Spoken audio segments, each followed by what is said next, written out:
Alright, Shalom. First, I'd like to start by saying all praise to Yahweh by Shema Shai, double honors to the elders and apostles that rule well, and salutations to the brothers that's doing the truth and sincerity. Now, this lesson is basically going to be on state of emergency, dozens dead, over 110,000 homes gone, and Peru flooding. Now, the Peruvians are of the 12 tribes of Israel, man. And, all we're seeing here is prophecy being fulfilled because they don't want to turn back to him. Because if they did, they wouldn't be caught up there in that situation with him, man. So I'm going to go ahead and play the video, and then I'm going to get into some information on, what they are doing in Peru. The idols and stuff that they worship, man, because that's ultimately why the Lord getting at them, and then get into some scriptures.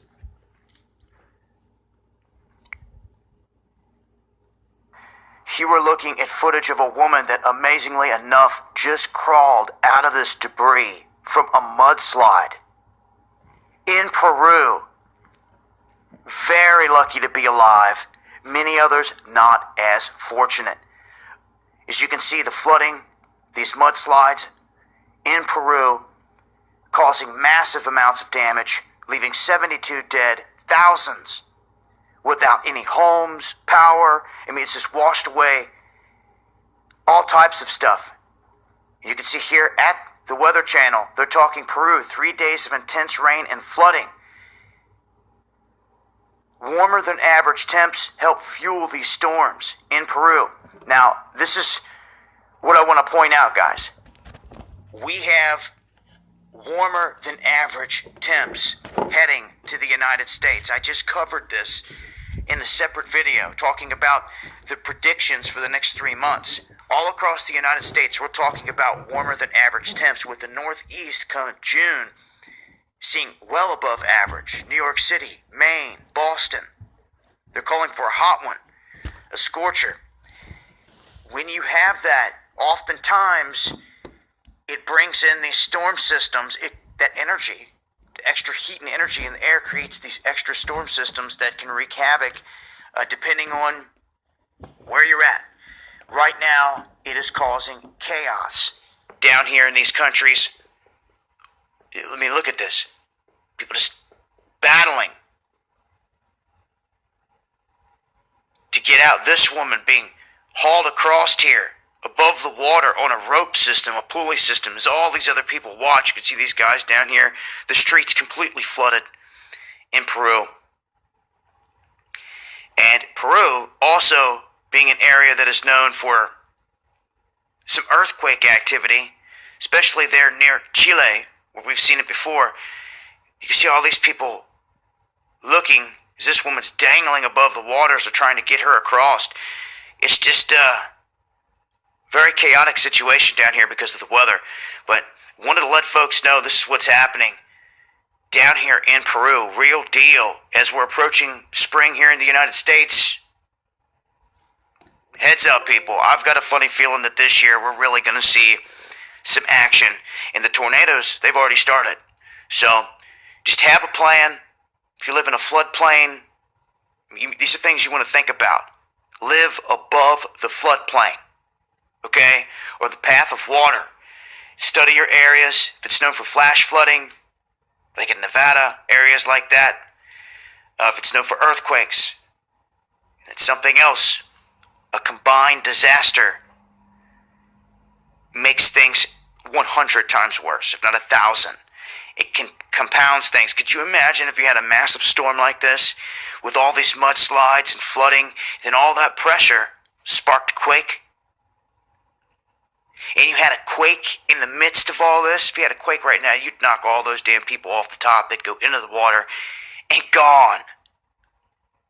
So these combined disasters, and there's an Illuminati playing card that is named that. But in terms of natural disasters here, anything is possible. And you just got to be prepared out there come springtime, especially if you're in an area that is prone to flooding. But Peru, this is Lima, Peru. From Friday, this image. They're still going through this, so I'll leave a link. I'll continue to update with more as I come across it. Prayers going out to everyone out there dealing with the chaos across the globe. This has been Dabu7. Much love, y'all.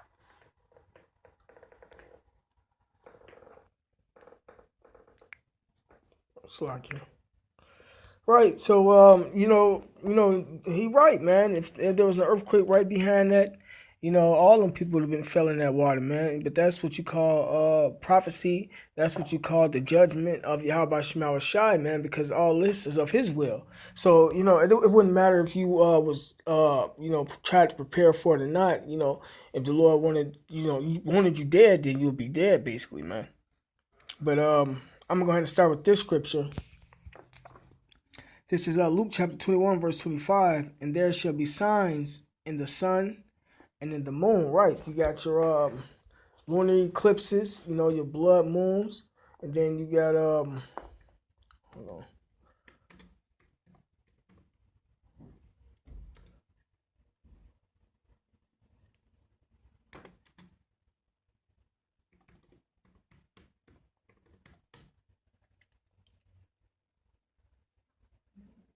Solar eclipses. Right. I just want to make sure.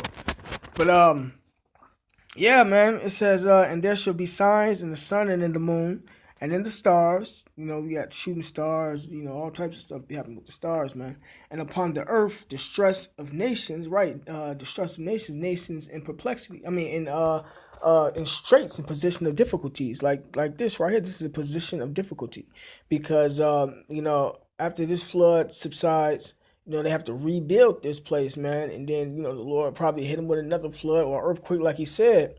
This is Lima is known for earthquakes also. So, then they have to rebuild, put more money into it. But we all know that the whole world is in economic chaos right now.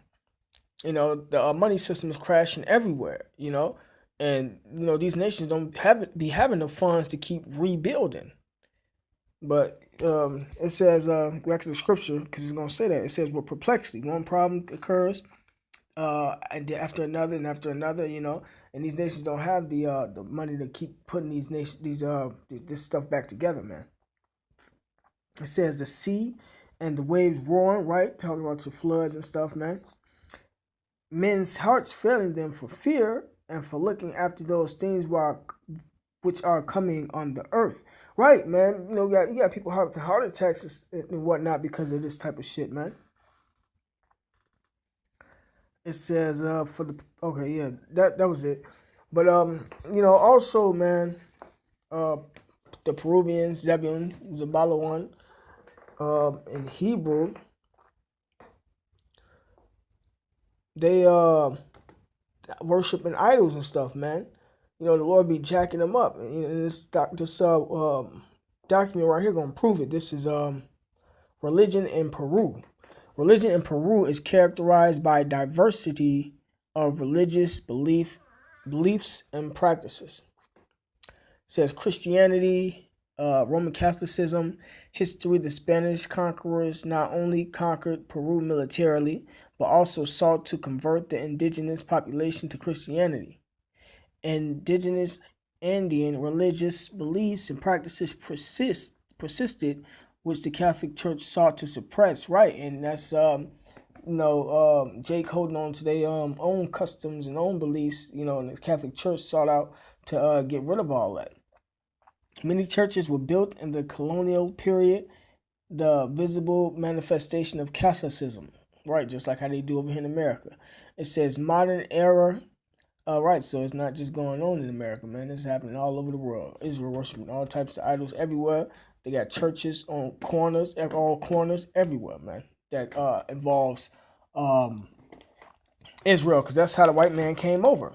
Came over with Christianity, and then conquered us, man. It says or conquered the Peruvians and stuff, man. It says the Peruvian government is closely allied with the Catholic Church. Article 50 of the Constitution recognizes the Catholic Church role as an important element in the historical, cultural, and moral development of the nation. Right, to keep their ass asleep. Catholic clergy and laypersons receive state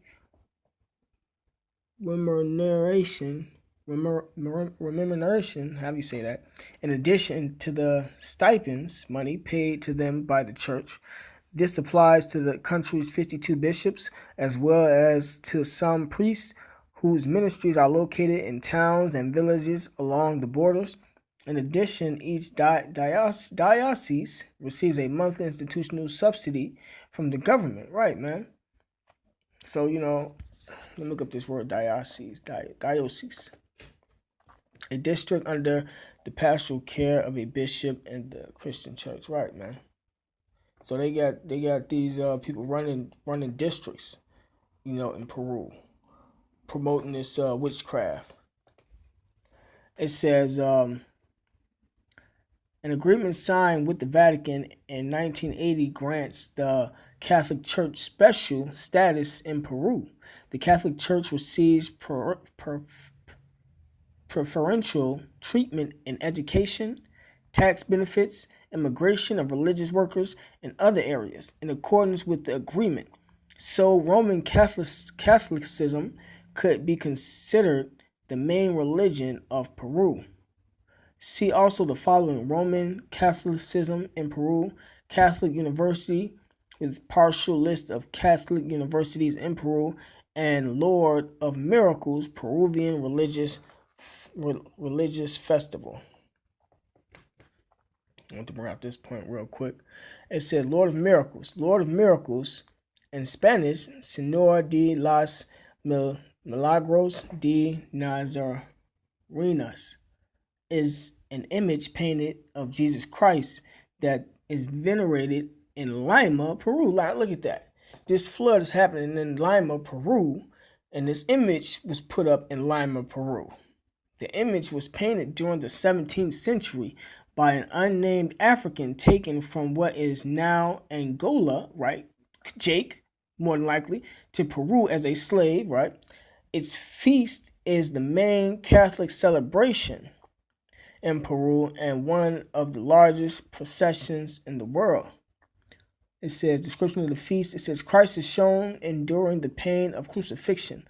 Above the cross is the Holy Spirit and God the Father.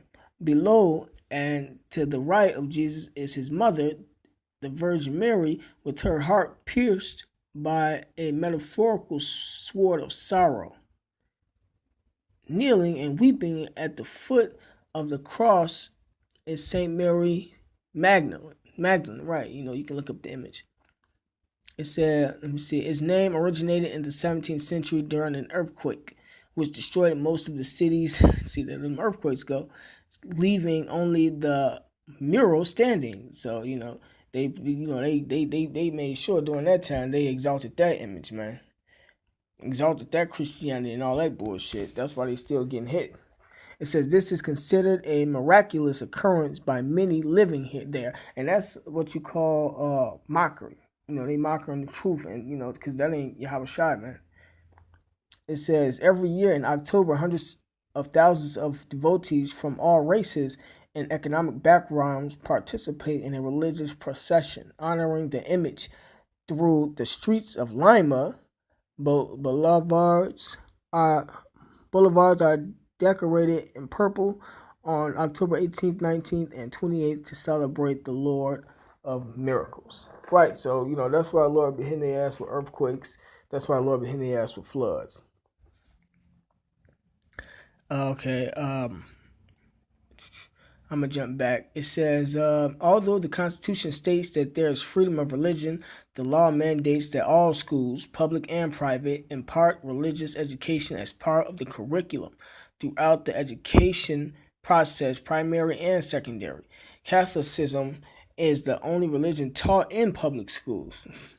In addition, Catholic religious symbols are found in all government bodies and public places. Hold on, let me get the scripture.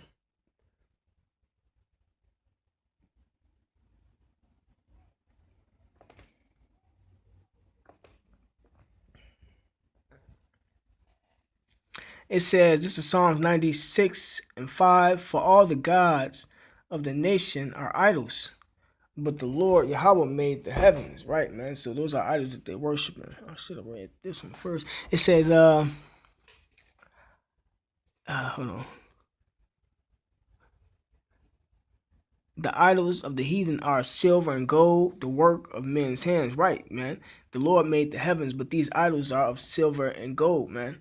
Work of man's hands. Like they said, they got them idols in the government's buildings and stuff, man.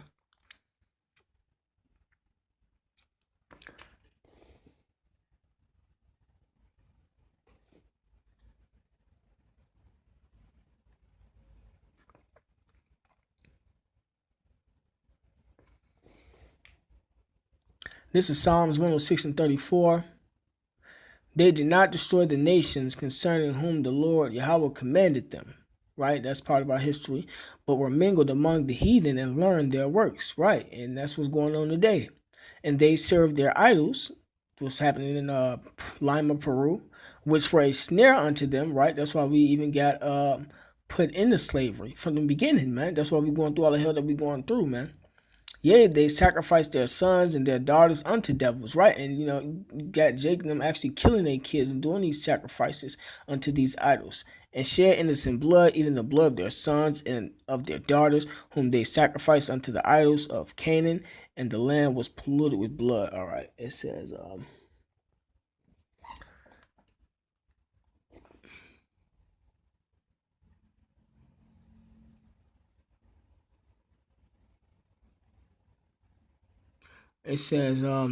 thus were they defiled with their own works, and went a whoring with their own inventions. Therefore was the wrath of the Lord Yahweh kindled against them, against his people, insomuch that he abhorred his own inheritance, and he gave them into the hand of the heathen, and they that hated them ruled over them. Right? So we went through this throughout all our history, man. And what happened in our history is happening again today. It says, their enemies also oppressed them, and they were brought into subjection under their hand.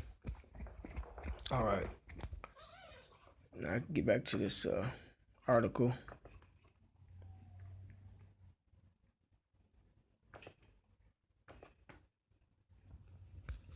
This is let me see. All right, this is Protestants. It says, as of 2013, there were approximately 10 to 11% of the population identifying themselves as Protestants, mainly evangelicals. In Latin America, most Protestants are called evangelicals. They continue to grow faster than the national growth rate. So, they participate in that wickedness and idol worship and heavy. It says the Church of Jesus Christ of Latter-day Saints. It says the Church of Jesus Christ of Latter-day Saints claims more than 8,000 members in Peru. There are currently 764 congregations that meet in Peru. This is down from 776 in 2012. It says there are currently 2 LDS temple in Peru located at La Molina in Lima. See, there go Lima again. And a second temple in Trujillo. It says the LDS Church also announced a third temple to be built in Arequipa, announced October 6, 2012, in the most recent General Conference for the LDS Church on April 3, 2016. It was announced that a fourth temple would be built in Peru in Los Olivos, Lima. Third temple in Lima. This second temple in Lima makes the city one of the few in the world with 2 temples. That's why Lord hitting their ass so hard. Peru is also home to more than 100 stakes of the LDS Church, man. Next is Buddhism. Buddhism was introduced to Peru in 1899 when the ship Sakura Maru arrived at Callao, Peru, with 790 people from Japan, Japanese, Chinese, and Korean immigration to Peru during the 19th and 20th century brought Mahayana Buddhism to Peru, and followers of the style of Buddhism remain largely concentrated within those ethnic groups, while Mahayana remains the largest school of Buddhism in Peru. Other schools, such as the Diamond from, have begun to spread, so that Peru has more than 50,000 practicing Buddhists.